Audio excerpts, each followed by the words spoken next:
Hi everybody, I am Clay Spinuzzi. I'm a professor of rhetoric and writing at the University of Texas, Austin, and I've been asked to discuss how I use activity theory in my research. Specifically, I've been studying entrepreneurship and entrepreneurship training over the last 5 years, and activity theory is one way to get at what I think are the really interesting things we're seeing and the tension between innovation and regularity inherent in these training programs. So, how do I use activity theory in my research? Just a little bit about my background. I have been using activity theory for the past 20 plus years. I research in the field of professional communication. I mostly do qualitative case studies inside and across organizations. So the idea is that I go into an organization, I follow people around, and note what they do. I interview them about what they do and why they do it. I pick up their texts and other artifacts, and I use all these to build up a larger idea of how people communicate, coordinate, and collaborate at work. So it's a lot of fun. And activity theory has been a great way to guide the design and analysis of studies. So much of what I'm going to be talking about, it has been discussed in my methodology book, Topside. I just put out Topside 2.0 this year, a revision of the original. It's an integrated approach to qualitative research. It provides data models based on activity theory and genre theory, and it uses activity theory to bound cases, guiding data collection analysis and reporting. So, let's talk a little bit about the case that I've been looking at for the last 5 years, entrepreneurship training. I've been asking questions like this. How do entrepreneurs develop their offerings and businesses around technology that they develop? And how do you build a good entrepreneurial training program? And there's this latent tension. Can ideas be both innovative and regularly produced? It does seem like a bit of a contradiction because entrepreneurial ideas come from different places. They are by definition unique and emergent. They're deployed in different industries with different demands, expectations, and timescales. But a training program kind of has to be centralized. The innovation has to be regular enough to develop within the confines of this program. It has to be standardized enough that the program can address them. So my research program has been built over the last 5 years or so in a series of studies conducted with the IC² Institute, based, of course, in activity theory. And we'll be talking about 3 different aspects in this video series. Part 1, identifying objects in scope. Part 2, identifying transformations. Part 3, identifying disruptions. So let's get started. Hi everybody, Clay Spinuzzi, professor of rhetoric and writing, University of Texas, Austin, and here's the part 1 of our series, a regular production of innovation. What we're going to do is identify objects in scope, or as we would say in case study research, we'll be bounding the case. Just a little context, in case studies, you really could expand the study infinitely in data collection, in topics, in communication. To study a case practically, you have to set boundaries. So how do you bound the case? In an activity theory approach, you end up bounding it through the object. So what's the object of an activity? Well, we're going to locate it on this famous triangle diagram first provided to us by Engstrom in 1987's Learning by Expanding. The object is what Kapteläinen calls the sense maker. It makes sense of a structured activity. It's what the activity is meant to cyclically transform. It's both objective and projective. That is to say, it's material, it's stuff out there. But the people in the activity don't just see the material, they see what it should or might become. They envision the final state. And finally, it's cyclically transformed. The activity forms around this need to transform material objects, and this need and therefore this transformation happens over and over. You form an activity around this transformation from an objective to projective state, and over time, instruments, rules, division of labor are formed to do this better and better. I mean, activity theory is a theory of learning and development, and you get better and better at something if you do it over and over, or at least theoretically. So let's get some examples. Leontiev famously talked about the hunting party. Their object is the game, these animals out there that they would like to capture, kill, and turn into meals. And he points out that when you watch a hunting party work, there may be one person in the party tasked with scaring animals away from him or her. Maybe beats the bushes, makes the animals run away and toward the rest of the hunting party. And Leontiev points out that these actions don't really make sense in isolation. They only make sense within this larger activity in which this person has participated. Example number 2 from Engstrom and Escalante, 1996. They talk about farming. The object is the field that they say is transformed time and again from brute earth to crops of grain. And this cycle happens seasonally. At the beginning of the growing season, the farmer goes out and sees all this bare earth and can envision the end state. In both of these cases, instruments, rules, division of labor develop over time to facilitate this cyclical transformation.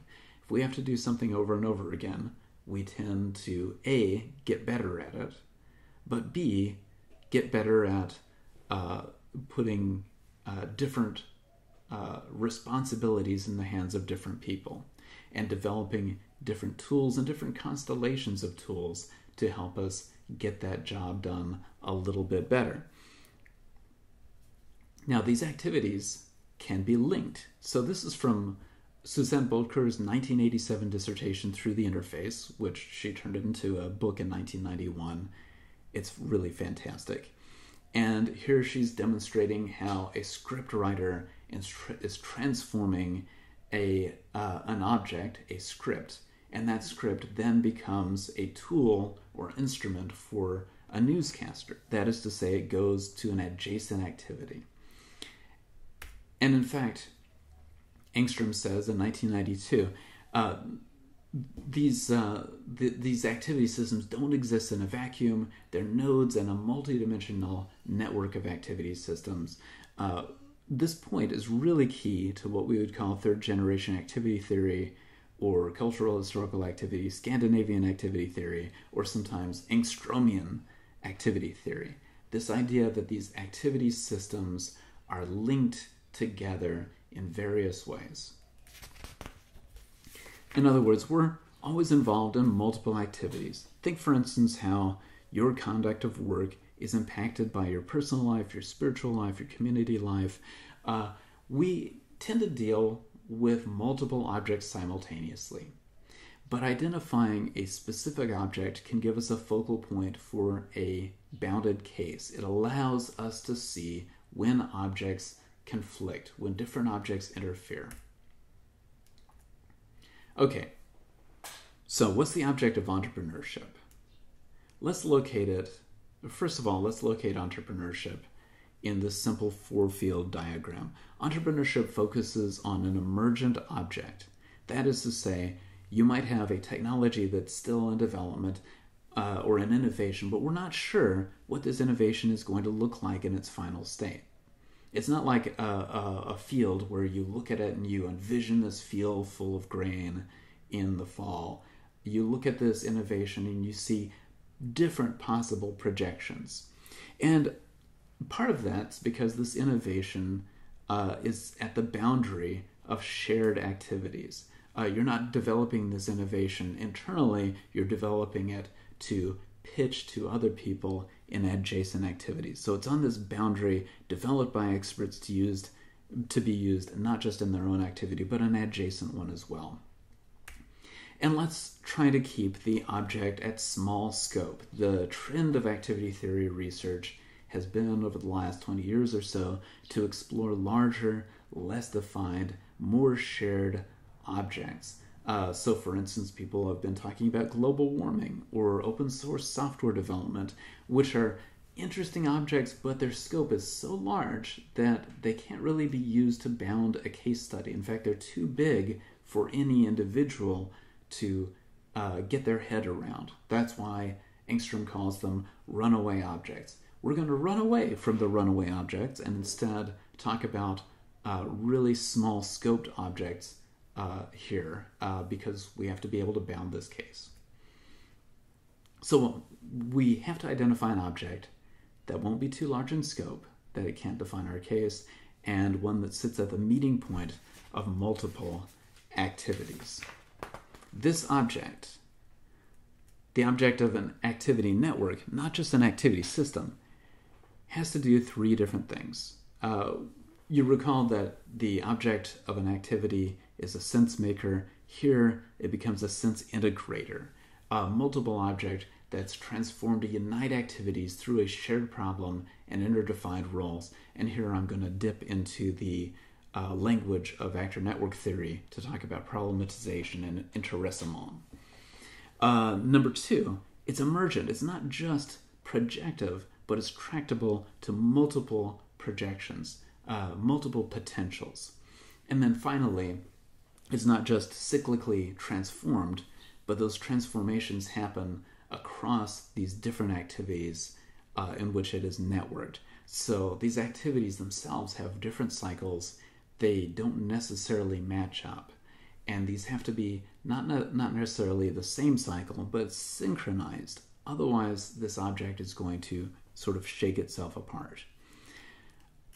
And therefore, for this thing to work, the object needs to maintain both strategic and tactical coherence, which is something that we'll return to pretty soon. So let's apply this to entrepreneurship training. In these entrepreneurship training programs I've been looking at, people come with some sort of idea for an innovation, perhaps a developed technology, but they need to figure out how to build a firm around a technology, a business that solves a problem for specific stakeholders. But it turns out that the technology itself, the problem, the stakeholders, are all in flux. By the end of an entrepreneurship training program, ideally, innovators have become entrepreneurs, technologies have become commercialized. The question is, what's actually being transformed here? What's the central object for us to look at? How can we limit and bound our case? And when we first started looking at these cases, we looked at a lot of different possibilities. Is it the innovation or technology? Is it the business model, the market, the problem, the innovator herself or himself, the audience and its world? And we concluded that the thing that these transformations were really sort of clustered around was a claim for value called a value proposition. We were able to use this to demonstrate that this value proposition was driving these other changes, and we used it as a way to bound the case. So what's a value proposition? The value proposition is a claim. It represents an attempt to problematize and to interest, that is, to establish a problem and market that the pitcher and the people in the audience can agree is happening and is significant. If the value proposition is successful, the pitch will result in enrollment and mobilization. In other words, people will want to sign on to help this process along. These stakeholders will be stakeholders in reality, not just in potential. Let me give you a few examples of how this value proposition shows up in a pitch and how it sometimes gets transformed.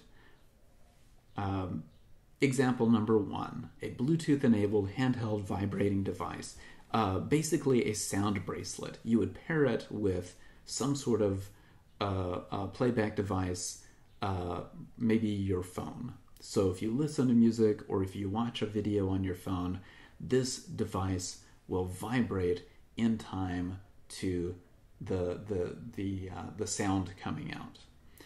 Now this can enhance an experience for consumers. You're listening to music and you feel this thing vibrate in time to the bass, for instance.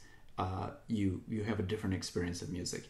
But the pitcher also pointed out that this device could allow the deaf to share experiences that they had been shut out of. The example is watching the movie Jaws. If you've ever watched this classic movie about a shark, you'll know the classic theme. Whenever the shark was approaching, you would hear dun dun dun dun dun dun dun dun dun dun dun, and he acted this out in his pitch presentation, by the way.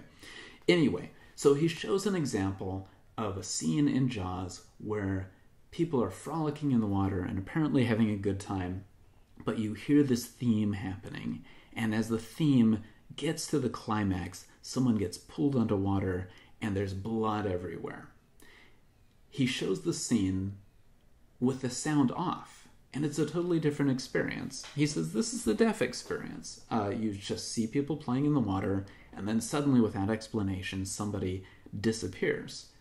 There's no buildup of tension. He says, my device could fix that. They could feel the music heightening tension. This pitch went off pretty well, but in the Q&A, one of the people in the audience suggested, well, maybe you're overlooking some markets, and ended up essentially saying, you might consider using this technology for sex toys. Consider the kinky market. In other words, he projected a different sort of value proposition seated in a different sort of market. The innovator, by the way, did not decide to pursue this idea. So that's example number one. Example number two, a little bit different. This innovator had developed what he characterized as a new principle of magnetic flux flow. He pointed out that an electromagnet requires continuous current, but he had developed a way to use just an electromagnetic pulse to engage and disengage the magnetic field of a permanent magnet. This was something that he saw would be a great way to reduce energy costs, especially in things like aerospace, where energy was at a premium. The problem is that the experts who reviewed this application didn't believe that he had discovered a new principle. In fact, they thought that this violated the laws of physics. So the Q&A tended to focus on this particular question: did the magnetic principle actually exist? Oh, to find out whether that was the case, you really ought to read my paper up there in the top right-hand corner. Okay, innovation number three, and this is from a paper that should be published this October, October 2018. The innovation responded to invasive species. We have a lot of invasive species showing up in Texas lakes. Basically, mollusks that shouldn't be there, but they get transported on improperly cleaned boats. So they wanted this. This innovation was an inexpensive, reliable way to detect these invasive species. The value proposition: lake authorities could detect invasive species much earlier, before the invasive species had taken over. They could target intervention and avoid costs of eradication. And as they went through market dialogue, this innovator realized that what he was trying to do was to sell a vitamin. He was trying to sell a way of preventing a bad outcome in the future. And vitamins are good, and we all intend to take them, but we tend to forget to do that. But nobody with a headache forgets to take an aspirin. An aspirin is there to relieve existing pain, and in this case, the aspirin was eradication. The innovator realized as he was talking to market representatives that nobody wanted to take this particular vitamin. They would wait until there were invasive species in their lakes, and at that point they would pay much, much more for eradication. And this had real implications for how this person developed his technology, how he developed the business around it, how he marketed it, and what his business model looked like. Okay, so what's the methodological approach we're talking about here? First of all, we ask, what's the value proposition? What's the claim for value that these innovators are making, and to whom? And to get to that, we do observations of their pitches, their internal interactions, if possible, their training interactions. We interview them directly, not just the entrepreneurs, but also their trainers, their mentors. In the future, we plan to interview some of the audiences to whom they are pitching. And then we look at their artifacts, their pitch decks, their marketing materials. Now, that's all great, but of course, activity theory is a theory of change and development. So what's the value proposition at different points? How does this claim for value change over the time? How are they strategically and tactically iterated? So we've been doing observations, not just of pitches, but initial and final pitches. Internal interactions and training interactions at different points. Interviews at different points of development. Artifacts with different versions. And then, how does the value proposition support projections? How do they look at the end point of this value proposition? So we start looking at the Q&A, the question and answer period during the pitch, other sorts of market dialogue. We're looking at interviews at different points of development, and we're looking at artifacts that represent dialogue with the stakeholders.